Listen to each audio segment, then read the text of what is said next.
Welcome to mister nobody சிவியா. என்ன பார்க்க movie வந்து த ஹர்ட் லாக்கர் 2008 ஒரு வார் ஆக்ஷன் ட்ராமா மூவி. இந்த படத்தில் ஃபுல் ரிவ்யூ பொதுவாக நம்ம சேனலில் இன்னும் சப்ஸ்கிரைப் பண்ணாமல் பார்த்துக்கிட்டு இருக்கீங்கன்னா சப்ஸ்கிரைப் பண்ணுறங்க. That helps me lot guys. உங்களுக்கும் நிறைய மூவி ரிவ்யூஸ் ஒரு அப்டேட்ஸ் வந்துக்கிட்டே இருக்கும். அண்ட் இந்த படத்தோட கதை எங்கே ஆரம்பிக்குது அப்படின்னு பார்த்தீங்கன்னா, 2 இயர்ஸாக வந்து ஒரு ஸ்பெஷல் ஸ்குவாட் வந்து ஈராக்கில் இருக்காங்க.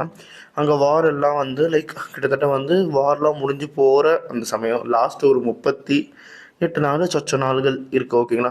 அந்த டைமில் அங்கே ஒரு ஸ்பெஷல் டாஸ்க் ஃபோர்ஸ் இருக்குது. அவங்க என்ன பண்ணுறாங்க அப்படின்னு பார்த்தீங்கன்னா, அந்த ஈராக்கில் அவங்கள அழிக்கிறதுக்காகவே புதைக்கப்பட்ட வெடிகள் எல்லாத்தையும் கண்டுபிடிச்சி அதை வந்து டீஆக்டிவேட் பண்ணுற மாதிரி தான் படத்தை கொண்டு போயிருப்பாங்க. அது வந்து அவங்க எங்கே வைக்கிறாங்க எப்படி வைக்கிறாங்கன்றது எதுவுமே தெரியாது. அண்டு அந்த ஸ்பெஷல் ஸ்குவாடில் வந்து தாம்சன் சொல்லிட்டு ஒருத்தர் இருப்பார்.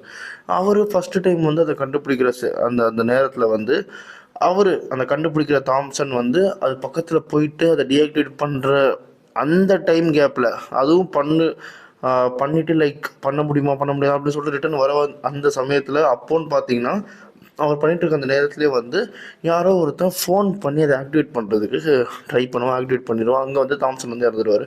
அண்ட் அதுக்கப்புறம் அவரை ரீப்ளேஸ் பண்ணுறதுக்கு ஜேம்ஸ் வில்லியம்னு சொல்லிட்டு ஒருத்தர் வருவார். இவர் வந்து ஒரு பேடாஸ், தைரியமான ஒரு கிறுக்கன் அப்படின்ற மாதிரி தான் படத்தில் வந்து அவரை போர்ட்ரேட் பண்ணியிருப்பார். அவர் வந்ததுக்கப்புறம் கூட இருக்கிற டீம் மெம்பர்ஸே வந்து ஒரு மாதிரி யோசிக்க ஆரம்பிச்சாங்க, இவ்வளோ ஒரு மாதிரி முறுக்கி விட்ட மாதிரி இருக்கா அப்படின்னு சொல்லிட்டு. அவர் வந்து கிட்டத்தட்ட ஒரு 800+ பாம்ஸை வந்து டீஆக்டிவேட் பண்ணியிருப்பார். ஸோ இங்கேயும் வந்திருப்பார். வந்துட்டு லைக் வந்து அந்த டீம் மெம்பர்ஸ் கூட வந்து ஃபஸ்ட்டு கிளாஷ் ஆகும். அதுக்கப்புறம் வந்து ஒன்று சேர்ந்துருவாங்க. அதுக்கப்புறம் என்ன அந்த டீம் மெம்பர்ஸ்குள்ளே எப்படி போச்சு, லாஸ்ட்டில் வந்து அவங்க ரிட்டன் ஹோம் போனாங்களே இல்லையா அப்படின்றது இந்த படத்தோட கதை. இந்த படத்துக்கு வந்து எனக்கு இந்த படம் பிடிச்சிருந்தது. படம் பயங்கரமாக இருந்தது. ஏன் அப்படின்னு பார்த்தீங்கன்னா, இந்த படத்தில் வந்து அங்கே இருக்கிறது எந்த அளவுக்கு ஒரு டிப்ரெஸ்டு ஸ்டேட் உங்களுக்கு கொடுக்கும் அப்படின்றத வந்து படத்தில் காமிச்சிருப்பாங்க. ஒரு சீனில் வந்து மொத்த டீமுமே வந்து வெளியே எங்கேயோ இருக்கும் போல அந்த சமயத்தில் அந்த டெரரிஸ்ட் கும்பல் என்ன பண்ணுவாங்க, தூரத்துலேருந்து அட்டாக் பண்ண ஸ்டார்ட் பண்ணிடுவாங்க. அந்த சீன்லாம் ரொம்ப நேரம் சீனு. ஆனால் நமக்கு அந்த சீன் போர் அடிக்காது. அவங்க பக்கத்துலேயே நம்ம இருந்தால், அந்த சுச்சுவேஷன் நம்மள இருந்தால் அந்த டென்ஷனை வந்து நமக்கு அப்படியே ட்ரான்ஸ்ஃபர் பண்ணி நம்மகிட்ட கொடுப்பாங்க. அந்த சீனில் பயங்கரமாக இருக்கும். அதே சமயத்தில் எல்லா கேரக்டர்ஸுமே வந்து ப்ளே பண்ணியிருக்க மாட்டாங்க, சோல்ஜர்ஸாக வாழ்ந்துருப்பாங்க. அந்தளவுக்கு ஒரு பயங்கரமாக இருக்கும். அந்த வாயு வந்து வறண்டு போகிறதா இருக்கட்டும், எல்லா விஷயமும் சரி நல்லா கேப்சர் பண்ணியிருப்பாங்க. விஷுவல் வைஸ் படம் சூப்பராக இருக்கும்.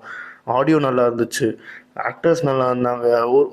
ஒரு நியர் பர்ஃபெக்ட் மூவின்னு இருந்தால் நான் சொல்லுவேன். இது ஒரு நியர் பர்ஃபெக்ட். எனக்கு இதில் வந்து குறை கண்டுபிடிக்க தெரில தான் நான் சொல்லுவேன். எனக்கு குறை தெரியல ஆக்சுவலாக அதில். எனக்கே வந்து இது வந்து ஒரு குட் மூவி அப்படின்ற மாதிரி தான் தோணுச்சு. கண்டிப்பாக ட்ரை பண்ணி பாருங்கள், நல்லாயிருக்கும் படம், ஓகேங்களா. அதனால இந்த படத்துக்கு நான் ஒரு 4.5 டோனஸ் தருவேன். இதே மாதிரி மூவி பார்க்கணும் நம்ம சேனலை சப்ஸ்கிரைப் பண்ணால் நம்ம மிஸ்டர் நோபடி சந்திக்கிறேன். Bye, have a great day guys.